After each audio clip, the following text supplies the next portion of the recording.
Housing affordability has become a huge problem for many people. The problems of housing are now global in reach. The issues which face Australia is actually very similar to other parts of the globe. So we're seeing housing shortages, homelessness in many areas of the world, and it's all largely sourceable or traceable to the financial system. And it's an issue I'm fascinated with, and how we can actually come up with solutions. It's a challenging area of research for me, and one I always find interesting, but it's also frustrating because we feel that we think the solutions are fairly straightforward and simple, but we're always being told by policymakers and politicians that it's actually much more complicated. The housing crisis isn't something which is temporary. This is the new normal, and the only real way you can actually improve the housing conditions for people on low incomes is to actually decommodify housing. You have to remove the profit motive.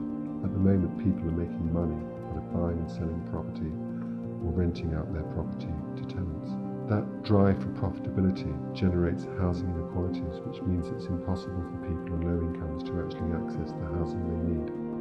And I think my work also requires people to work collectively. It means giving up sometimes their individual aspirations to become rich and actually recognizing that our future is a shared one.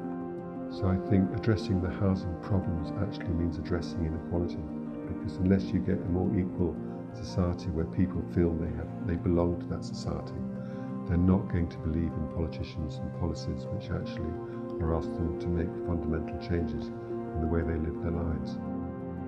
When people feel more equal and feel more shared in their experience with other people, they're willing to make the sacrifices and commitments which are necessary to address both climate change and the housing problems.